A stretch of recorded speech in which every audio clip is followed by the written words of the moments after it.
sharing that insight. Please stay with us as we come back to you for our next discussion as well. Now, moving on to Japan and China, diplomatic tension between Japan and China is intensifying after comments by Japan's new Prime Minister Sanae Takaichi about Taiwan. Takaichi has said last week that a Chinese attack on Taiwan could amount to a survival-threatening situation for Japan. Beijing lodged a formal protest, calling the comments extremely malicious and saying that they had crossed a line. Chinese state media called Takaichi a troublemaker and accused her of echoing Japan's 1931 invasion of Manchuria. In Tokyo, backlash is also growing. Senior lawmakers are now urging the government to expel China's consul general in Osaka, Xue Zhuan, who posted an inflammatory message online saying the dirty head that sticks itself in must be cut off. Takaichi has since said that she will avoid such remarks in the future, but tensions between Beijing and Tokyo show little signs of easing. Now, for this discussion, we welcome back Dr. Satoru Nagao. He's a fellow at Hudson Institute, joins us live from Tokyo. Thank you very much, Doctor, for staying with us.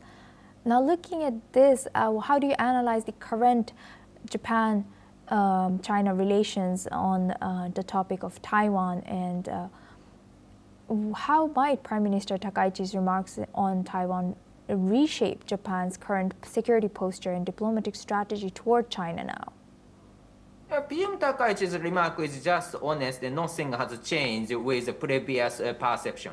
Previous perception, Prime Minister's official people did not say anything, but many experts believe that it is unavoidable for Japan to join the war in Taiwan if China invade Taiwan because of the close proximity, because of the United States which supports Taiwan is taking off from Japan or leave from Japan, and Japan is allied with the United States and which take responsibility to protect the US forces to support Taiwan. So that's why anyway, situation hasn't changed.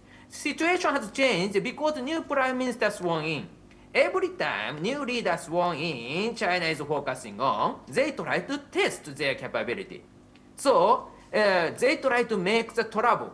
And what kind of reaction the leader choose is a message, is a test to check the capability or skill of these leaders. That's why China find the chance, okay, this is useful to test the new Prime Minister of Japan. So Prime Minister Takaichi is just honest and explain that was not completely bad. And there is no bad thing. This is just honest and a good thing. But view from China, okay, this is a good chance to test.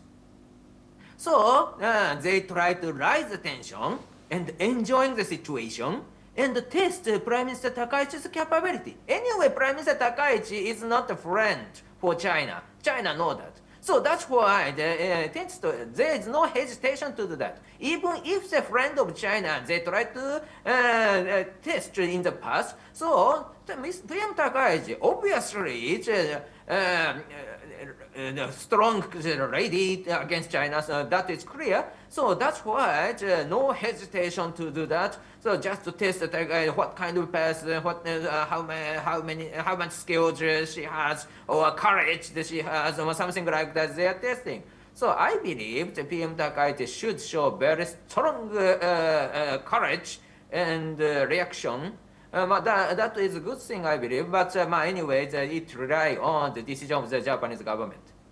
Right. And what do you think the analyses are from China's perspective about this, the test that they took about Prime Minister Takaichi, and to what extent does nationalist sentiment, including the historical grievances like the Manchurian grievances, continue to shape China-Japan relations today? China can control their emotion in their country indeed, because there is no freedom in their country. Freedom of expression in China, nothing. Chinese government can control. In case of Japan, freedom of speech of allowed. Of course, everyone can say their opinion. In this case, variety of the opinion as expressed. After that, what kind of decision will be made based on this variety of the opinion is matter and the skill of the Prime Minister. So Prime Minister's popularity, what will happen if China push, okay, cut ahead, something like that is a remark from China. Chinese official diplomats, they did such kind of thing. And under such kind of situation, what kind of reaction came from the public opinion of Japan? Everyone will be upset and support Prime Takaichi against China. If such kind of situation has happened, of course, this is itself is information for Chinese government. What should they do? But at the same time, because of the variety of the opinion, indeed, the Japanese hasn't integrated their opinion in this case. So that's why, as a natural way, the Japan's move is relatively moderate. And so Japan is always polite and not change from this politeness. If it could happen, the view from China, okay, this is quite Japanese, not change. This is traditional Japanese, even if under the Prime Minister Takaichi. Something like that, China will get as information. So this information will affect what should China do next or in the future. The long-term decision came from this kind of test. So that's why Japan should check carefully and move relatively fastly. I believe strong reaction is better, I think. Yes. Thank you very much for that passionate and enlightening perspective and analysis that you have shared with us on this NewsX World. Thank you very much. Moving on.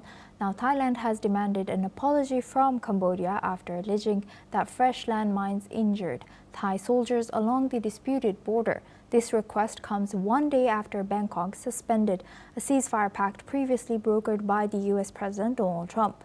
Meanwhile, the Cambodian Defense Ministry has denied laying any new mines, including the one that exploded on Monday, killing a Thai soldier during a border patrol, while also stressing its commitment to the existing ceasefire deal.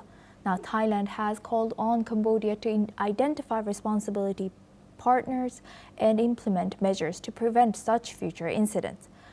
Reports say that landmine blasts along the disputed frontier have been a major factor in border clashes between these two countries, with at least 7 Thai soldiers severely injured in landmine-related incidents since July 16th. The Thailand military even claims that some of these mines may have been laid newly. That's all we have time for. Keep watching NewsX World for